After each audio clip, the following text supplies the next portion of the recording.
வணக்கம் வாங்க, நான் உங்கள் தோழி பிரியா ரமேஷ். இன்றைக்கி நம்ம என்ன பார்க்க போகிறோம்னா பொட்டேட்டோ ரோஸ்ட், உருளைக்கிழங்கு வறுவல் தான் இன்றைக்கி பார்க்க போகிறோம். முக்கியமாக பிகினருக்கெலாம் பார்த்திங்கன்னா எடுத்தோன்னே பெரிய சமையலாம் சொல்லி கொடுத்தா கொஞ்சம் பயப்படுவாங்க. அதனால் சின்ன சின்ன சமையலாம் முதலேருந்து ஆரம்பிக்கலான்னு சொல்லிட்டு இந்த உருளைக்கிழங்கு வறுவலுக்கு தேவையான பொருட்கள் ரொம்ப சிம்பிள் தாங்க. 3 உருளைக்கிழங்கு மட்டும்தான் நம்ம எடுத்துக்க போகிறோம். மேலே இருக்கிற தோலெல்லாம் இந்த மாரி பீலர் வாங்கி வச்சுங்க. இதில் இருக்கிறது எல்லாத்தையும் இந்த ஸ்கின்னெல்லாம் ரிமூவ் பண்ணி நல்லா வாஷ் பண்ணி எடுத்து வச்சுக்கோங்க.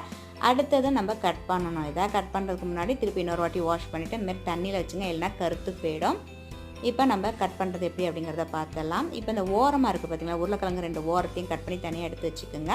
இப்போ நடுவில் வந்து பார்த்திங்கன்னா இந்த மாதிரி சின்ன சின்ன துண்டுகள், அதாவது இந்த சைஸ்க்கு நீங்கள் கட் பண்ணி வச்சுக்கோங்க. இதோட மெல்லிசா கூட நம்ம உருளைக்கிழங்கு ஃப்ரை பண்ணலாம். இப்போ செகண்ட் இது பார்த்திங்கன்னா இந்த மாதிரி நீட்டு வாக்குக்கு முதல்ல இந்த மாதிரி வச்சுருந்தேன்னா அது நடுவில் மாரி நான் கட் பண்ணிட்டேன்னா அடுத்தது பார்த்திங்கன்னா இதுமாரி குறுக்க சின்ன சின்னதாக கட் பண்ணிக்கணும். அவ்வளோதான், உருளைக்கிழங்கு இப்போ நமக்கு ரெடி ஆகிடுச்சு. கட் பண்ணி எல்லாம் ரெடி பண்ணி வச்சுட்டோம்.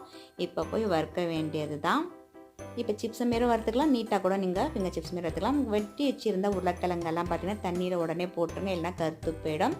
நல்லா இதை வந்து நம்ம அலசிட்டு திருப்பி ட்ரைன் பண்ணிவிடுங்க. தண்ணி கொஞ்சம் கூட இருக்கக்கூடாது உருளைக்கிழங்கு வறுவலுக்கு, அப்போ தான் மொறுன்னு டேஸ்ட்டாக இருக்கும். இப்போ வந்து பார்த்திங்கன்னா பேனில் தேவையான அளவுக்கு உங்களுக்கு எண்ணெயை விட்டுங்க. நான் இதில் வந்து பார்த்திங்கன்னா கடலை எண்ணெய் விட்டுக்கிறேன், அதாவது கிரவுண்ட்நட் ஆயில் விட்டால் செஞ்சால் செம சூப்பராக இருக்கும் அது.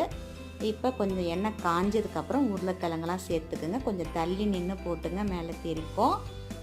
அப்புறம் இப்படியே லைட்டாக அப்படியே எல்லாத்தையும் வதக்க வேண்டியதான். இதுக்கு ரொம்ப சமைக்கிற வேலையெல்லாம் எதுவுமே கிடையாது. ஜஸ்ட்டு நீங்கள் ஒரு 5th 4th படிக்கிற குழந்தைங்க கூட ஈஸியாக சமைச்சலாம். அந்த மாதிரி ஒரு ரெசிபி தான் இது.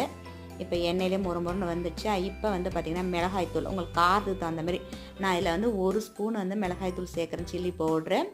1 டீஸ்பூன் வந்து மஞ்சத்தூள், அதாவது டர்மரிக் பவுட்ரு சேர்த்துட்ருக்கேன்.